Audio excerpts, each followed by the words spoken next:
And speaking of this high drama that's taken place at the SAARC foreign ministers meet yesterday, let's quickly get in some perspective straight from the horse's mouth. I'm joined in by our principal diplomatic correspondent Siddhant Sibal, who's joining us live from New York at this hour. Accompanying him is also our Pakistan bureau chief Anas Malik, who's also joining me live at this hour. A very good evening to both of you. Siddhant, let's begin with everything that's happened yesterday. As we are calling this has been high drama, and I'm actually reminded of our UN ambassador Saeed Akbaruddin, what he had to say, that every time when they stoop low, we will soar high. These words have almost arrived as an epiphany at this hour, because clearly Shah Mahmood Qureshi's boycott has arrived as Pakistan's loss.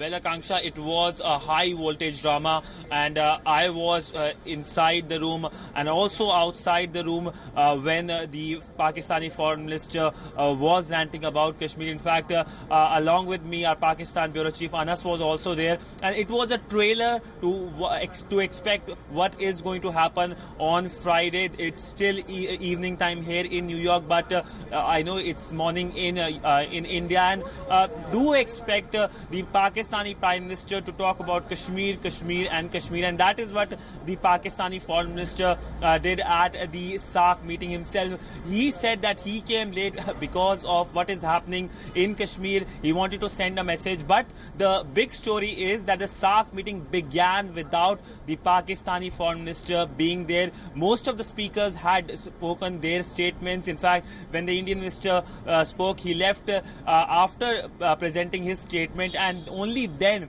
the Pakistani foreign minister entered. He entered, and the Indian and the Pakistani media who were present there asked him why he chose to do this.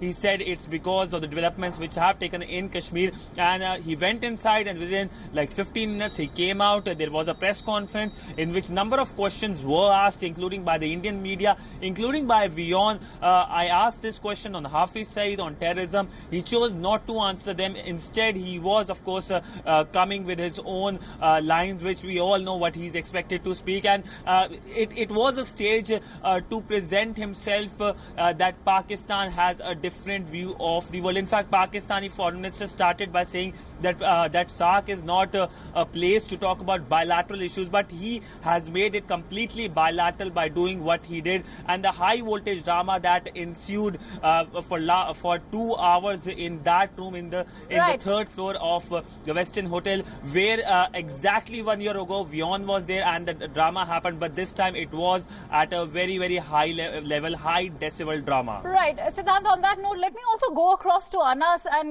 let's listen into what Anas has to say, because Anas, do you think that this drama is finally going to yield any fruitful result when it comes to actually having bilateral talks between the two countries? Because let's not forget, Pakistan is the one which has downgraded diplomatic ties with India.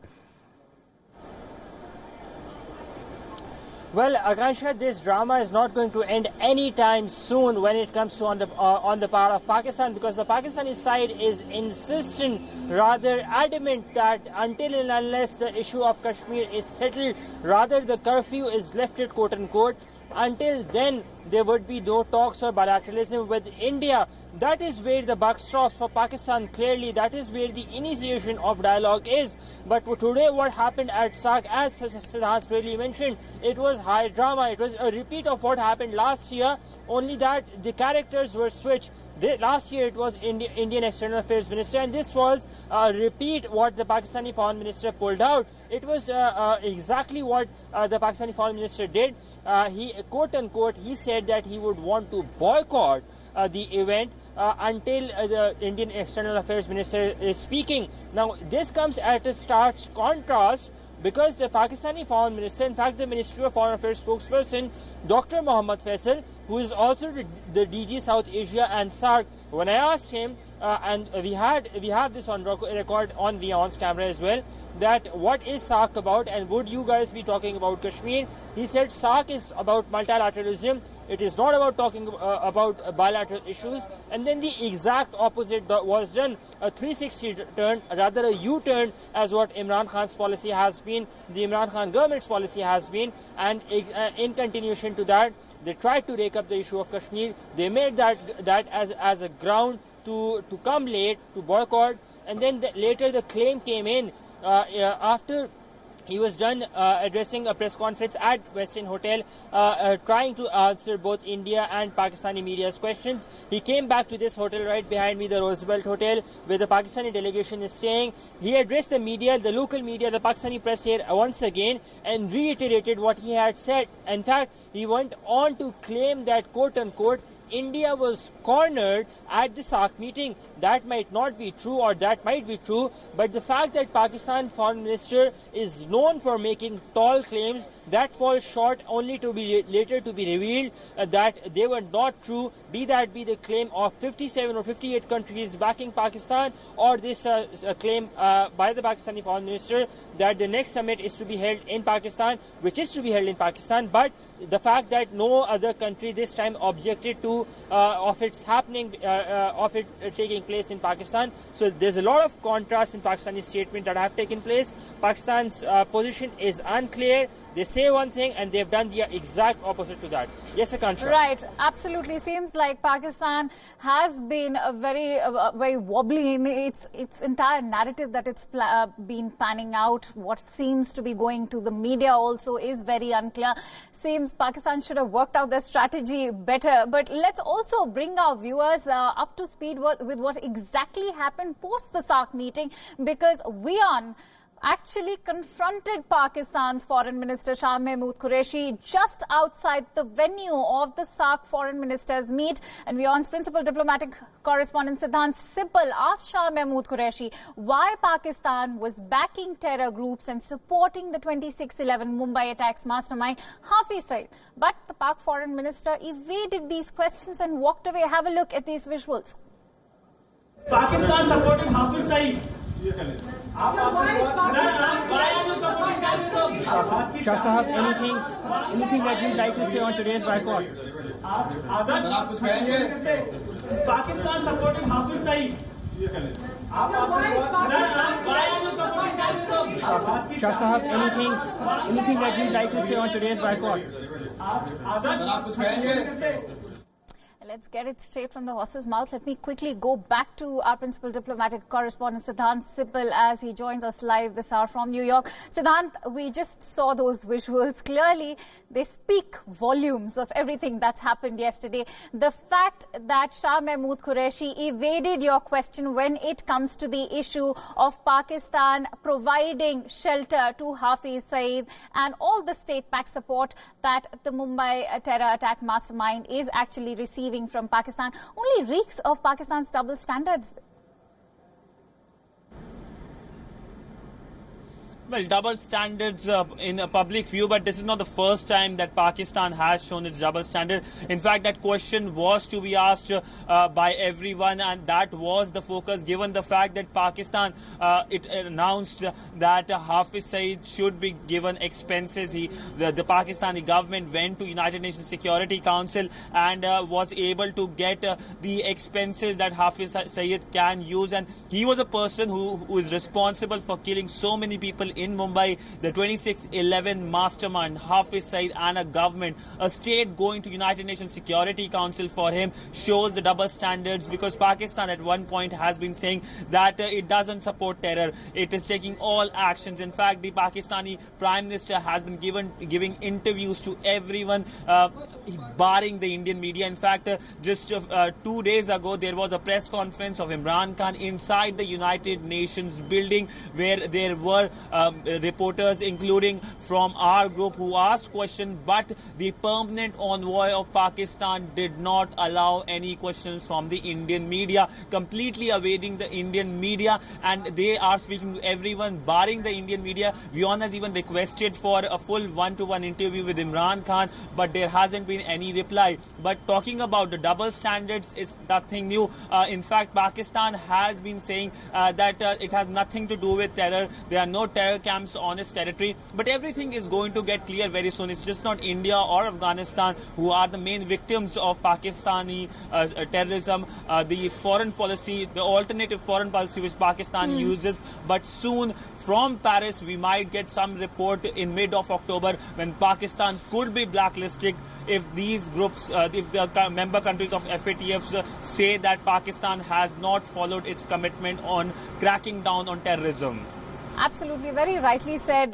Justice could just be served by the FATF next month. But since you mentioned these contradictory, the stance that that Pakistan has been doing on that note, that was something even Anas was talking about. Let me quickly get in Anas's perspective on this. Anas, shortly after Shah Mahmood Qureshi boycotted the foreign ministers' meet at SAARC, PTI sent out a tweet on their handle accusing India of actually harassing, and they said that Kashmir is not the place which is able to actually save the minorities. But is this the right stance, especially when it comes to Pakistan, which has been constantly accused of persecution of their own minorities?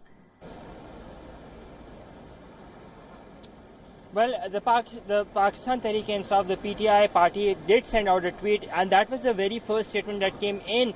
It was not the Ministry of Foreign Affairs, it was not the office of the Pakistani Foreign Minister, but rather the official handle of a political party that announced that the Pakistani Foreign Minister would be boycotting this event. The tweet was unclear. It had a lot of ambiguity. So at first it led us to believe that Shah Mahmood Qureshi is boycotting the event in all, but then it was later clarified by the office of the Pakistani Foreign Minister that he was to only boycott that particular area or that particular session until the Indian EAM Jaishankar spoke, Dr. Jaishankar spoke, and then later we saw the Pakistani Foreign Minister walking in as well. Pakistan's track record with dealing with minorities has not been that great. A while ago, the Pakistani Prime Minister Imran Khan, he was speaking at the Asia Society. He was thrown a question as well from the audience with regards to this, and he admitted that while it might not have been great, it may not have been that great, he has been trying to equate things, and he has been trying to ensure that rights of minorities are protected as enshrined in the Pakistani constitution. He said that he would want the white in Pakistan's flag to be respected and rather to prosper, and the minorities would continue to live a normal life in Pakistan. He admitted that there have been some issues, completely ignoring what the human rights situation in parts of Pakistan has been, particularly in context of the Pashtun Tahaffuz movement or PTM as well. We're keeping in mind that Gulalai Ismail, one of the PTM activists who had recently fled from Pakistan to the US, she was sitting in the audience. Imran Khan completely ignored that bit, but he was rather focused on what is happening in Kashmir. And in fact, this time around, he also said that, quote unquote, he fears that there would be that situation in Indian Kashmir would go from bad to worse once the curfew is lifted. So Imran Khan, by and large, ignoring whatever that is happening in-house, and rather focusing what is happening in its neighborhood. Clearly, it has been a face-saving attempt, and this seems the entire Kashmir issue seems like a diversionary tactic coming in from Pakistan, because they clearly want to digress away from the more burgeoning issues that Pakistan is dealing with at this moment, be it their economy or the plight of the minorities. So that's of course very evident that Pakistan is trying to escape what's actually plaguing their country by banking on Kashmir. But for more, everything that's happened at SAARC has clearly set the stage for the UNGA. Now let's also tell our viewers about what they can expect at the UNGA. For now, let me also run you through that tweet that I was talking about, which PTI has sent out, saying that Foreign Minister Shah Mahmood Qureshi refuses to attend Indian Minister of External Affairs Subramaniam Jaishankar's statement at the meetings of SAARC Council of Ministers. No to Butcher Modi, all eyes on Kashmir. Now, this is just one of the series of tweets that has been sent out by PTI's official handle on Twitter.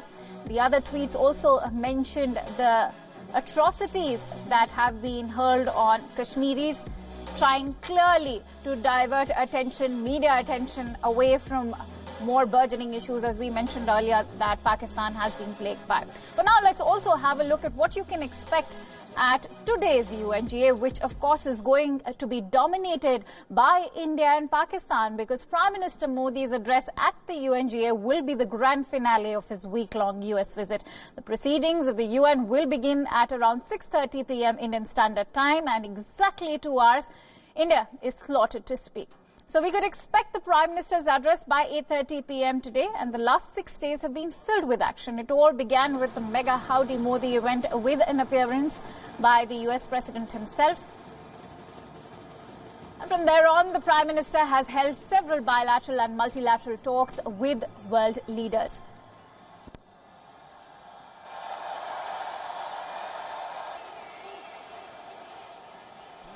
He has already met the most popular faces of global economy and trade, and even highlighted India's growth story miles away from home. And today's address will be Prime Minister Modi's first after taking charge as Prime Minister for a second time.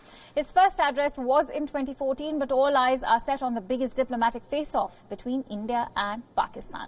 The Pakistani Prime Minister Imran Khan will be addressing the Assembly shortly after Prime Minister Modi's address, and the general debate, which began on September 24th, will conclude by the 30th of September.